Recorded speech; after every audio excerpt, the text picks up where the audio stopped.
It's interesting, this idea of the Big Bang creating the universe. That's what Einstein's theory says. That's textbook cosmology, if you like. But the current textbook picture suggests there was a phase in the universe's life before the Big Bang. If you define the Big Bang as the hot, dense phase from which the universe appeared to sort of burst 13.8 billion years ago, that phase is called inflation.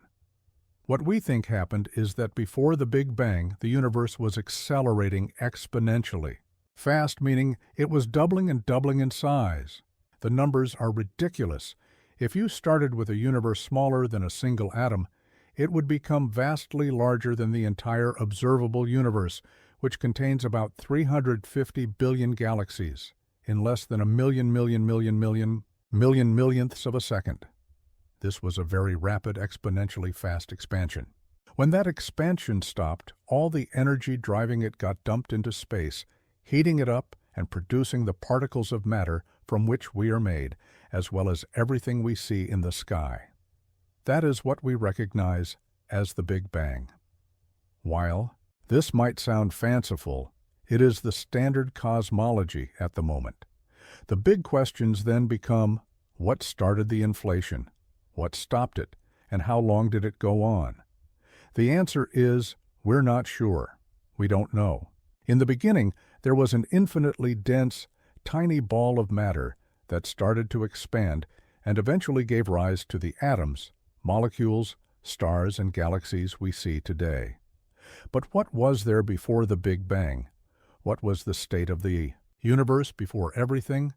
The universe underwent a breathtaking cosmic expansion, doubling in size at least 80 times in a fraction of a second.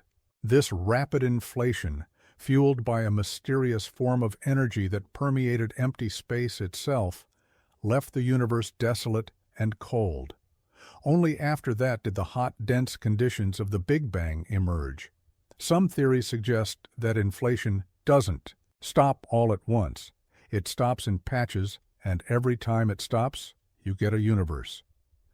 These theories, called eternal inflation theories, suggest there might not be just our universe, the bit we can see, but many universes, perhaps an infinite number, being produced all the time. What are we to make of that? That's where modern cosmology currently stands. If cosmic inflation correctly describes what happened before the Big Bang, it may push the ultimate answer to the question of where we came from beyond the reach of science. But that just pushes the question further, because we don't know anything about what came before inflation, and it's doubtful that we'll ever know.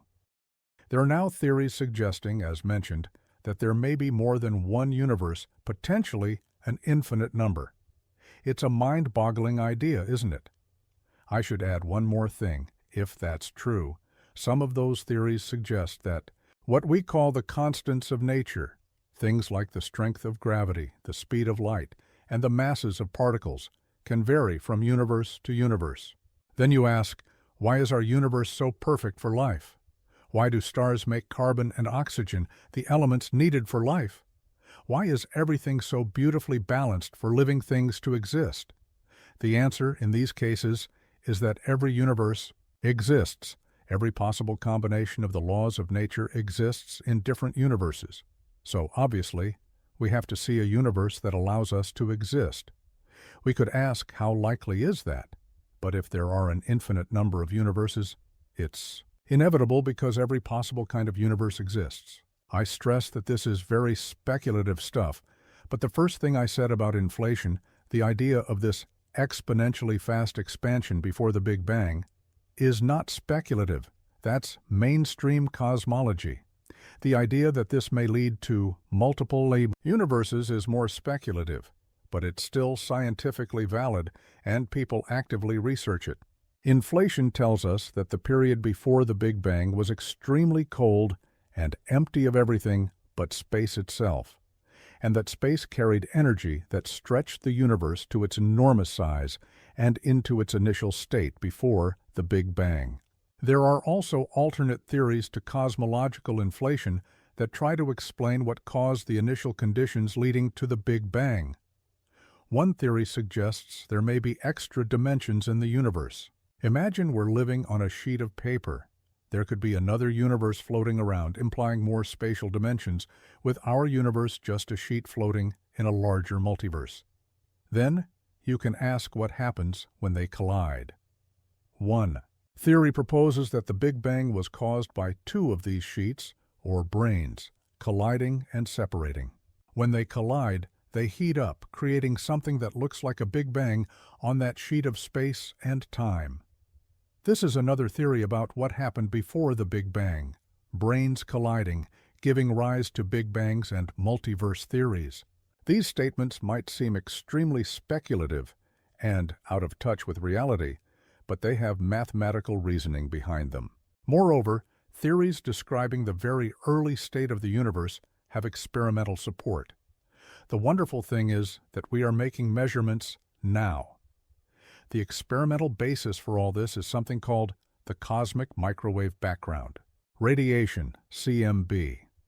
By looking into the sky, we can see the oldest light in the universe, released 380,000 years after the Big Bang, when the universe cooled enough for atoms to form. At that point, the universe became transparent, and that light has been traveling ever since. Currently, we have a satellite called Planck, a European satellite, taking detailed pictures of this light. That light is like a baby picture of the universe, a scan of the universe in its infancy. By examining the universe in its earliest days, we can see different structures and properties of that light, giving us clues about what happened at the beginning of time. That's where these theories find experimental support. The twin pillars of modern physics are Einstein's general relativity and quantum theory. To understand how the Big Bang emerged and what came before it, it is essential to unite Einstein's theory with quantum theory. Only by achieving such a theory will we be able to answer the ultimate questions in cosmology. What is space? What is time? What is the universe? And where did it all come from? Did it come from the most distant objects in the universe?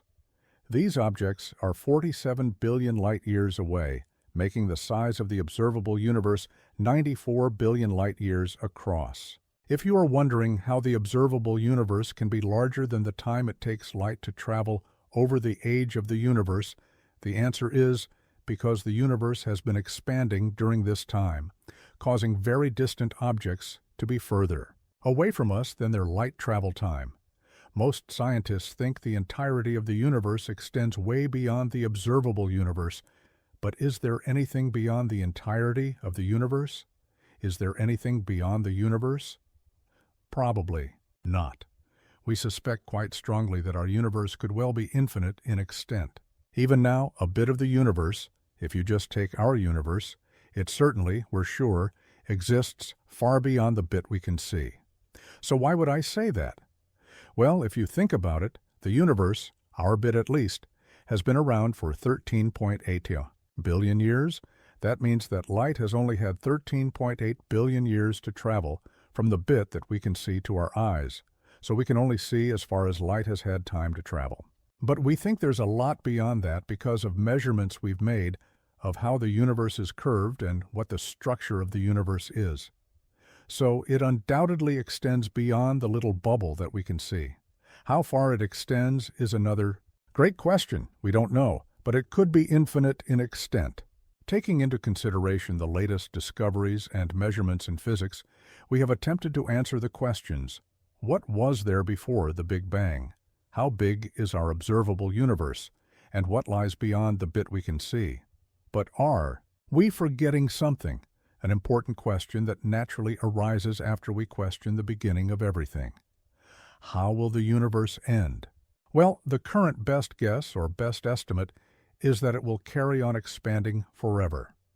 The reason I say that is because the universe is actually accelerating in its expansion, which is a great mystery.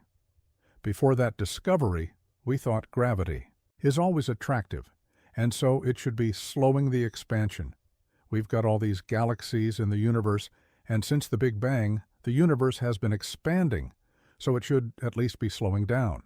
There was even a question about whether there is enough matter in it to slow it down so much that it stops and recollapses again. But this new discovery, that the universe is accelerating in its expansion, suggests that it will continue to accelerate unless some new physics appears that we don't understand. So, it will just continue to expand forever. Thanks for watching. Did you like this video? Then show your support by subscribing, ringing the bell, and enabling notifications to never miss videos like this, music,